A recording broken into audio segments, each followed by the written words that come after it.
అందరికీ నమస్తే. ఉచిత గైడెన్స్ ప్రోగ్రామ్కి మీకు అందరికీ కూడా స్వాగతం. మిత్రులారా, ఈరోజు రెండు అద్భుతమైనటువంటి అప్డేట్స్ మీ ముందుకు తీసుకుని వస్తూ, ఇటీవల జరిగినటువంటి టెట్లో వచ్చినటువంటి ప్రశ్నల సరళి ఎలా ఉంది, దీనిని ఆధారంగా చేసుకుని డిఎస్సిలో ఒక్కొక్క సబ్జెక్టులో ప్రశ్నల సరళి ఎలా ఉండబోతుంది, మీరందరూ ఎలా సిద్ధం కావాలనేటువంటి విషయాన్ని చాలా నీట్గా ఈ వీడియోలో మనం ఎక్స్ప్లెయిన్ చేసుకుంటాం. వీడియోలోకి వెళ్ళడానికి ముందు ఒక్క నిమిషం ఆలోచన చేయండి. సాక్షాత్తు రాష్ట్ర ముఖ్యమంత్రి గారు ఈరోజు అసెంబ్లీలో ఉగాది రోజున నోటిఫికేషన్ ఇస్తానని ప్రకటించడం చాలా సంతోషకరమైన విషయం. మరి మీరందరూ కూడా దానికి అనుకూలంగా సన్నద్ధంగా ఉన్నారా లేదా ఒకసారి గమనించండి. మీకు తెలుసో తెలియదో, ఒకే ఒక ఉద్యోగం 3 తరాలను కాపాడుతుందని నేను చాలాసార్లు చెప్పుకుంటాను. మీ తల్లిదండ్రులకు ఇచ్చేటటువంటి ఏకైకమైనటువంటి గొప్ప వరం మీరు ఉద్యోగస్తులుగా ఉండి వాళ్ళకి కనబడమే. గతంలో మొన్న జరిగినటువంటి ఒక ఫంక్షన్లో ఒక స్టూడెంట్ ఏమన్నాడంటే, సార్ నాకు జాబ్ వచ్చింది 2025 మెగా డిఎస్సిలో, అయితే 2018 మెగా డిఎస్సిలో నేను పోరాడి ఓడిపోవడం జరిగింది. అయితే ఆ రోజు మా నాన్న చాలా కష్టాల్లో ఉండి నాతో చాలా బాధను పంచుకున్నాడు. ఆయన కష్టపడలే స్థితిలో నన్ను చాలా వరకు ఆదుకొని, అయినా కూడా తన శారీరక శ్రమను ఉపయోగించి ప్రయత్నం చేస్తూ నన్ను ఉద్యోగస్తులుగా చూడాలని కలగంటూ మొన్న మెగా డిఎస్సి 2025 రిజల్ట్స్ ఇవ్వడానికి ముందు చనిపోయాడు. అయితే ఆ తర్వాత రిజల్ట్స్లో నేను ఉద్యోగాన్ని తెచ్చుకున్నానైతే ఇప్పుడు 2025 మెగా డిఎస్సిలో నేను తెచ్చుకున్న ఉద్యోగాన్ని మా నాన్న చూడలేదు. ఇది నా జీవితంలో ఒక తీరని లోటు. ఈ రోజు కానీ ఆయన కానీ ఉంటే నేను అద్భుతంగా రాణించేవాడిని అద్భుతంగా సంతోషపడేవాడిని అనేటటువంటి మాట చాలా మందిని కన్నీరు పెట్టించింది. అందుకే అవకాశం ఉండేటప్పుడు దాన్ని చక్కగా ఉపయోగించుకోగలిగితే 100% సక్సెస్ ఉంటుంది. రోజుకు ఒక 1000 రూపాయలు సంపాదించుకునరా అంటే కష్టం. రోజుకు ఒక పుస్తకాన్ని ఫ్యాన్ కింద కూర్చొని చదువు అంటే అది కష్టం కాదు. అయితే మిమ్మల్ని ఎవరిని 1000 రూపాయలు సంపాదించుకునరా అన్నప్పుడు ఆ మాట మీకు ఎవరు చెప్పలేదు. కాబట్టి ఈ పుస్తకం తీసుకొని ఈ పుస్తకంలో ఉండేటటువంటి ఈ కొన్ని అంశాలు చదవడం మీకు కష్టంగా భావిస్తుంది. అందుకే మిత్రులారా, కొన్ని విషయాల్ని కంపేర్ చేయండి. లైఫ్లో జరిగేటటువంటి విషయాలను కంపేర్ చేస్తే ఎంత భవిష్యత్తులో ఎంత ఇబ్బందులు రాబోతాయి అనేటటువంటి విషయాన్ని గమనించండి. చాలా గుడ్ న్యూస్లు వచ్చినాయి, దానిపైన కూడా ఈరోజు నేను మాట్లాడతాను. కాబట్టి ఉద్యోగం సాధించే ప్రతి వ్యక్తి చదువుతూ ఉన్నాడు, చదువుని ఒక ప్రణాళికబద్ధంగా వెళ్తూ ఉన్నాడు. ఇప్పుడు మన దగ్గర ఉన్నారు 120 డైలీ టెస్టులు రాస్తున్నారు, ఒక 20 వీక్లీ గ్రాండ్ టెస్టులు రాస్తున్నారు, రివిజన్ టెస్టులు రాస్తున్నారు, ఆ ప్రణాళిక ఆన్లైన్లో రాస్తున్నారు. మనం చేయాలి, ఏదో ఒక పని చేస్తేనే, మన ప్రోగ్రెస్ ఉంటేనే మనకు విజయం రావడం జరుగుతుంది.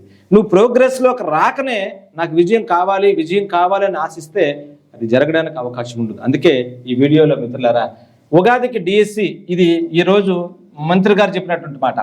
ప్రభుత్వం క్లారిటీ ఇచ్చింది, మీరు సిద్ధంగా ఉన్నారా లేదా మీకు మీరుగా చెక్ చేసుకోండి.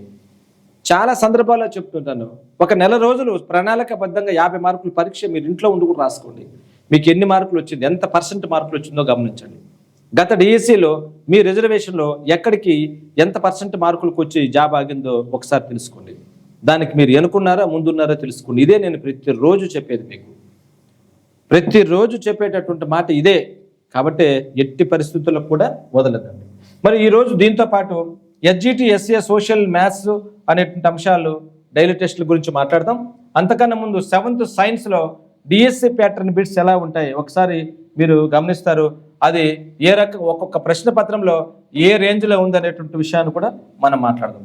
అంతకన్నా ముందు మీకు ఈరోజు తెలిసిందే, ఈ రోజు వచ్చినటువంటి పేపర్లో వచ్చినటువంటి న్యూస్ చాలా మీకు అందరికీ కూడా చాలా సంతోషం అనిపించింది. ఆ న్యూస్ని మనం చదివే సందర్భంలోనే మనకు వచ్చినటువంటి ఈరోజు అసెంబ్లీ నుంచి వచ్చినటువంటి అప్డేట్ కూడా మనకు చాలా చాలా హ్యాపీ అనిపించింది. అందుకే గుడ్ న్యూస్ కూడా మీకు చెప్తున్నా. గుడ్ న్యూస్తో పాటు ఇదో సందర్భంలో చెప్తారు చూసారా, కలిసిచ్చే కాలానికి నడిచిచ్చే కొడుకున్నట్టుగా సమయం లేదు అని ప్రభుత్వమే ఒక సందర్భంగా ఈరోజు ఈనాడు పేపర్లో వచ్చిందంటే దాంట్లో ఈ ఇంగ్లీష్ ప్రొఫిషియన్సీ టెస్ట్ కూడా ఉండడానికి అవకాశం లేదు అనిందంటే మనం చాలా జాగ్రత్తగా ఇక్కడ మనం ఉండాల్సింది. చూడండి మిత్రులారా, ఉగాదికి మరో డిఎస్ అనేటటువంటి మాట మీరు గమనించుంటారు. 3600 పోస్టుల వరకు భర్తీ చేసే అవకాశం ఉన్నారు. ఇది మీరు అండర్లైన్ చేసుకోవాల్సిందే. ప్రభుత్వం తన నిర్ణయాన్ని మీ దగ్గర నుంచి వచ్చేటటువంటి పరిస్థితిని బట్టి మార్చుకుంటుంది. అయితే చాలా మంచి పోస్టులు వస్తాయి, ఎక్కడ ఇబ్బంది పడద్దో. మా పాఠశాల విద్యాశాఖ పూర్తి కసరత్తు అన్నారు. అంటే ఆల్రెడీ మీకు ఇవ్వాల్సినటువంటిది అన్ని కూడా కసరత్తు చేసి పెట్టారు. ఈ సిలబస్లో ఎటువంటి మార్పులు లేవు అనేటువంటి మాట మీకు వచ్చాయి. గతంలో నిబంధనలు ఈసారి అమలు అనేటటువంటి మాట మీకు వస్తుంది. చాలా జాగ్రత్తగా పరిశీలించండి. ఏ పోస్టులు ఉన్నాయి, ఎంతవరకు తీసుకుని వచ్చారంటే ప్రభుత్వం ఒక క్లారిటీకి వచ్చినట్టుగా మనకు అనిపిస్తుంది. ఆ క్లారిటీని మీరు ఖచ్చితంగా మిస్ కాకూడదు. ఎందుకంటే ప్రభుత్వం సిద్ధంగా ఉంది. ఏ రోజో ఒక రోజు ఇప్పుడు ఈ ఫిబ్రవరిలోనే నోటిఫికేషన్కి సిద్ధపడినట్టుగా కనిపిస్తుంది. అయితే మీరు గమనించాల్సింది ఏంటంటే ఇప్పుడు రాబోయేటటువంటి పండుగ రోజు ప్రకటించేటటువంటి ఒక అద్భుతమైనటువంటి క్యాలెండర్లో దీన్ని కూడా పొందుపరిచి ఇస్తాను అనేటటువంటి మాటను ఈరోజు సాక్షాత్తు విద్యాశాఖ మంత్రి నోటి నుంచి రావడం మీకు అందరికీ అదృష్టమే కదా. వాళ్ళు చెప్పరు, ఇంకా ఉన్నట్టుగా నోటిఫికేషన్ ప్రకటిస్తారు. దీంతో మీకు అద్భుతమైనటువంటి మాట కూడా ఇచ్చారు. చూసారా, అన్ని పోస్టులకు ఆంగ్ల భాషా ప్రావీణ్య పరీక్ష, చూసారా, కంప్యూటర్ ప్రావీణ్య పరీక్ష నిర్వహించాలని మొదట భావించిన సమయం లేనందున ఈ ఆలోచన వాయిదా వేశారు. చూడండి ఎంత నీట్గా ఇచ్చారు. ఇప్పుడు దాని గురించి కూడా మీకు టెన్షన్ లేదు. సిలబస్ ఆల్రెడీ ఉంది. సిలబస్లో ఎటువంటి మార్పులు లేదు. చాలా క్లియర్ కట్గా ఉంది. గత డిఎస్సికి మీరు చదివారు. ఏదో ఒక సందర్భంలో 100 మంది మొత్తం డిఎస్సి రాస్తారు అనుకుంటే 50 మంది మాత్రమే సీరియస్గా చదువుతారు. ఆ 50 మంది చదువుతారు. అందులో ఒక 10-20% మంది వెరీ సీరియస్గా సాధనా ప్రేరణ, అచీవ్మెంట్ మోటివేషన్తో చదువుతారు. అటు ఇటు తేల్చుకుంటారు. వీళ్ళందరూ జాబులు కొడతారు. మీరు ఆ 100 మందిలో ఖచ్చితంగా ఉంటారు. 50 మందిలో కూడా చాలా మంది ఉంటారు. ఈ 15% మందిలో మీరు ఉండాలి. ఆ ఉండడం చాలా చాలా ఇంపార్టెంట్.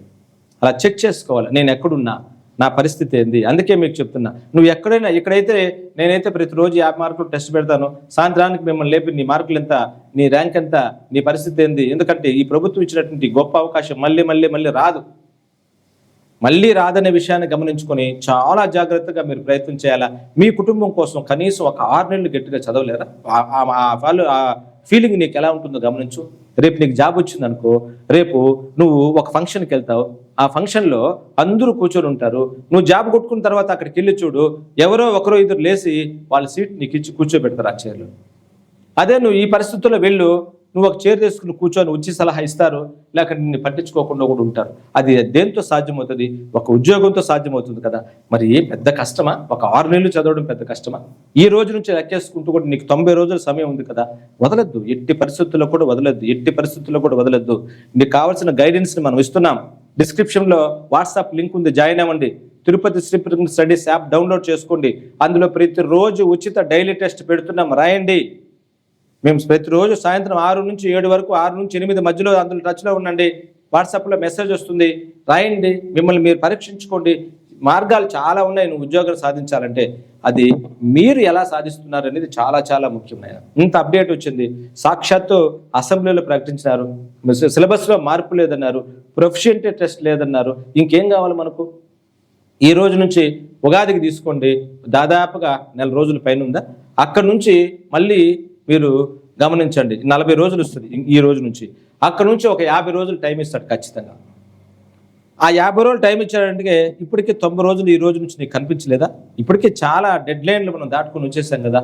మరి ఒక్క డిఎస్సి కోసం గత ప్రభుత్వంలో 5 సంవత్సరాలు వెయిట్ చేసినటువంటి మీరు ఒక 5 నెలలు గట్టిగా చదవలేరా? ఒక్కసారి ఆలోచన చేయాలి. మనకు జాబ్ కావాలా వద్దా డిసైడ్ చేసుకో. కావాలంటే నేను చెప్పినట్టుగా నువ్వు ఫాలోగా 100% నీకు జాబ్ వచ్చి తీరుతుంది. వద్దనుకుంటే మనకు చాలా ఆప్షన్స్ ఉంటాయి. ఈ వీడియో చూసేసి వీడియోని డిలీట్ చేశాడు, మరి నష్టమైతే లేదు. కాబట్టి చాలా జాగ్రత్తగా గుర్తుపెట్టుకుంది. తర్వాత మనకు అఖండ సిరీస్లో మనం రివిజన్ టెస్ట్లు మనం రాసుకుంటున్నాం. అందులో మొన్న మీకు తెలుసు ఇక్కడ 13వ రివిజన్ గ్రాండ్ టెస్ట్ జరిగింది. అది 7th సైన్స్ పైన ఉంది. మీకు తెలుసు 7th సైన్స్ పైన 13వ రివిజన్ గ్రాండ్ టెస్ట్ అనేటువంటిది ఇక్కడ ఉంది. మీకు ఈరోజు ఏం చూపిస్తానంటే, మొన్న మనం టెట్లో మీరందరూ కూడా మరి ప్రశ్నలు సరళి చూసుంటారు. ఆ ప్రశ్నల సరళిని బట్టి ఇప్పుడు డిఎస్సిలో కూడా క్వశ్చన్ పేపర్ ప్యాటర్న్ మారిపోతుంది. ఆ ప్యాటర్న్ దాన్ని గ్రహించి టెక్స్ట్ బుక్ని లైన్ టు లైన్ వడపోసి ఈ డైలీ టెస్టులు, వీక్లీ టెస్టులు రాసేసిన తర్వాత ఈ రివిజన్ టెస్టులు ఖచ్చితంగా రాయాలి. ఎలా ఉండబోతుంది ప్రశ్నల సరళి అనేటువంటిది ఒకసారి మీకు నేను చూపిస్తాను. ఒకసారి మీరు గమనించండి మిత్రులారా.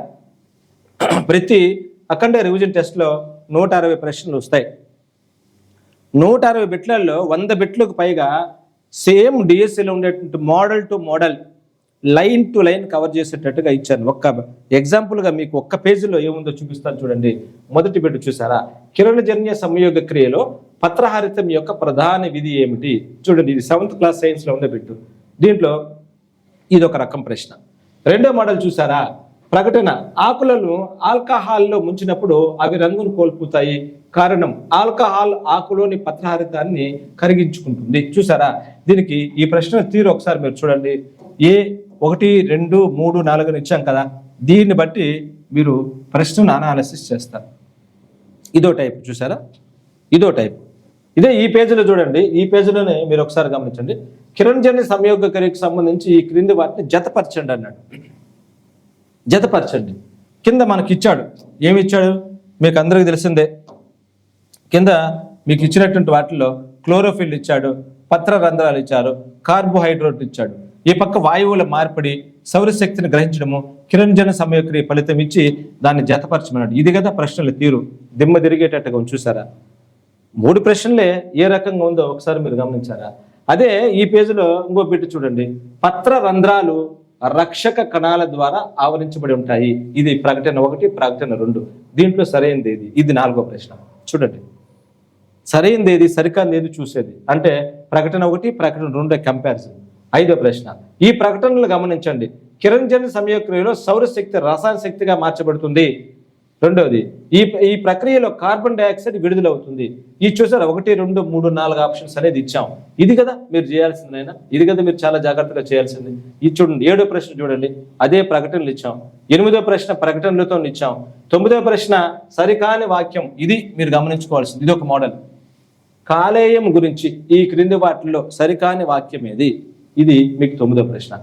10వ ప్రశ్న చూసారా, జంతువుల్లో ఆహారం తీసుకోవడం నుంచి శక్తి విడుదలయ్యే వరకు, ఆహారం తీసుకోవడం నుంచి శక్తి విడుదలయ్యే వరకు జరిగే ప్రక్రియల సరైన క్రమం ఏది అన్నాడు. చూసారా, జీర్ణక్రియ, అంతర్గ్రహణము, శోషణము, స్వాంగీకీకరణము, విసర్జన. ఇట్లా ప్రతిదాన్ని అటు ఇటు ఇచ్చి దీన్ని కనుక్కోమన్నాడు. ఇది ఒక్క బిట్టు మనం చేయాలంటే ఆ పేజీ మొత్తం చదువుంటేనే సాధ్యమవుతుంది. చూసారా, ఒకే ఒక పేజీలో మీరు ఎన్ని రకాలైనటువంటి మోడల్స్ చేశారో ఇప్పుడు మీరు ఇక్కడ గమనించుంటారు. ఒకే పేజీలో 10 బిట్లు ఉన్నాయి. ఈ 10 బిట్లలో ఎంత జాగ్రత్తగా చూస్తే 8 బిట్లు మిమ్మల్ని కన్ఫ్యూజ్ చేసేటట్లు. ఇది మన స్టాండర్డ్.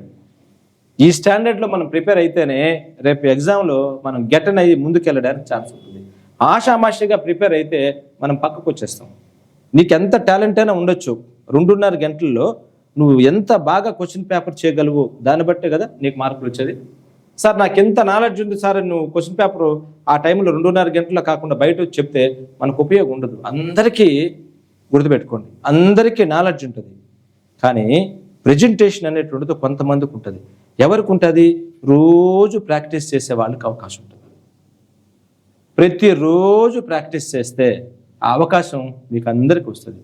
కాబట్టి ఎటువంటి మోడల్స్ అన్ని నేను చాలా సందర్భాల్లో మీకు నేను చూపెట్టాను. ఆ మోడల్స్ అన్ని ఒక్కసారి మీరు ప్లాన్ చేసుకోండి. అందులో వచ్చేటటువంటి లోటుపాట్లను సవరించుకోండి.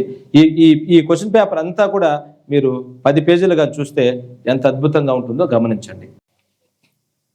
ఇప్పుడు ఒకసారి ఈ 2వ పేజీలో ఒకసారి మనం గమనిద్దాం. ఈ 2వ పేజీని ఒకసారి కానీ మీకు చూస్తే, ఎందుకంటే మీకు తెలియాల క్వశ్చన్ పేపర్ యొక్క విధానం ఎలా ఉంది.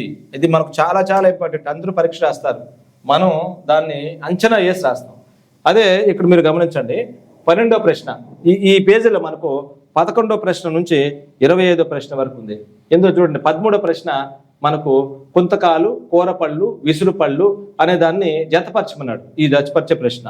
అదే రకంగా 15వ ప్రశ్న మామూలుగా ఇచ్చాం. 16వ ప్రశ్న చూడండి, దాని స్థాయి ఒకసారి మీరు గమనించండి.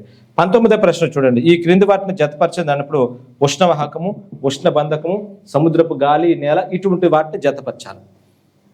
అంటే జ్ఞానం అవగాహనతో పాటు వినియోగాన్ని ఏ రకంగా ఇస్తున్నాడు అనేది మీరు తెలుసుకోవాలి. ఇక్కడ పుస్తకం చదవడం ఎంత ముఖ్యమో, ఎలా చదవాలని తెలుసుకొని చదవడం చాలా చాలా ముఖ్యం.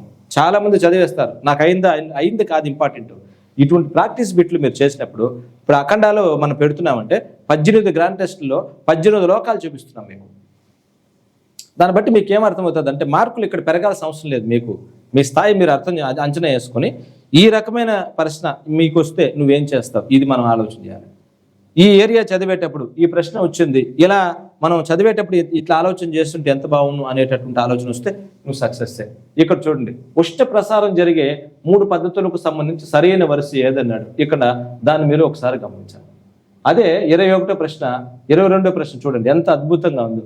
క్లినికల్ థర్మామీటర్లో కింక్ లేదా వంపు ఉంటుంది, దాన్ని సరైనదా కాదా చెప్పమన్నాడు. అదే రకంగా శీతాకాలంలో ఒకే మందపాటి దుస్తులు ధరించడం కంటే 2 సన్నని పొరల దుస్తులు ధరించడం వెచ్చగా ఉంటుంది. ఎందుకు? కారణాలు కనుక్కునేటట్లుగా మనకు బాక్స్లో ఇస్తాడు. అకాడమిక్ టెక్స్ట్ బుక్లో తెలుసా, ఎందుకో తెలుసా అనేటటువంటి ప్రశ్నలు ఇస్తాడు. దాని నుంచి స్వీకరించిన బిట్లు ఈ రకంగా ఉంటాయి. పదార్థ స్థితి మారినప్పుడు వచ్చే మార్పు ఏంది, దానికి సంబంధించినటువంటి బ్యాక్గ్రౌండ్ లేకుండా మీరు ఎట్టి పరిస్థితులు చేయలేరు. ఈ పేజీలో చూడండి, 3వ పేజీలో మనం చూస్తున్నాం. ఇక్కడ మనకు 25వ ప్రశ్న నుంచి 39వ ప్రశ్న వరకు ఉంది. ఇందులో జతపరిచే ప్రశ్న ఇక్కడ చూడండి, ఇది జతపరిచే ప్రశ్న, ఇది ప్రకటన ఇచ్చేటటువంటి ప్రశ్న, ఇది జతపరిచే ప్రశ్న, ఇందులో సరైంది సరికాదనేటటువంటి ప్రశ్న, ఇందులో జతపరిచేటటువంటి ప్రశ్న, 33 ప్రకటనలు ఇచ్చేటటువంటి ప్రశ్న. ఆ దగ్గర 36లో దీంట్లో ఉన్నది ఏంది, ఎక్స్కి ఫినాప్థలిన్ కలిపితే గులాబీ రంగు వచ్చింది, వైకి మిథైల్ ఆరెంజ్ కలిపితే ఎరుపు రంగు వచ్చింది, జడ్కి పసుపు సూచిక కలిపితే రంగు మారలేదు. చూడండి 37 ప్రశ్న కారణం ఇచ్చాము, సరైంది సరికాదు చూసాము, జతపరిచేది ఇచ్చాము. అంటే ఈ ఒక్క పేజీలో మీరు గమనించండి, 1 2 3 4 5 6 7 8 9 ప్రశ్నలు వచ్చింది ఒక పేజీలో జతపరిచేది. ఈ కఠిన స్థాయి ఎందుకు సార్ అని మీకు రావచ్చు. ఇక్కడ నువ్వు బాధపడాలి, కష్టపడాలి, రకరకాలైనటువంటి ఆలోచనతో నువ్వు దాన్ని సాధించగలిగితే రేపు నీకు ఈజీగా ఉంటుంది. ఇక్కడ నీకు మార్కులు రాలేదంటే నిన్ను ఎందుకు భయపెడుతున్నావు అంటే మీరు తెలుసుకోవాల్సింది చాలా ఉంది. అదే ఈ ప్రశ్న చూసారా, ఇక్కడ 40వ ప్రశ్న నుంచి 55వ ప్రశ్న వరకు ఉంది. 40లో కాపర్ సల్ఫేటు సరైనది సరికానిది, 41లో ఇక్కడ 2 AB సరైనది అట్లా ఇచ్చాం. అదే రకంగా చూడండి, ఒక స్టేట్మెంట్లు ఇచ్చి ఆ స్టేట్మెంట్లు ఏముందో గమనించమని చెప్పాం.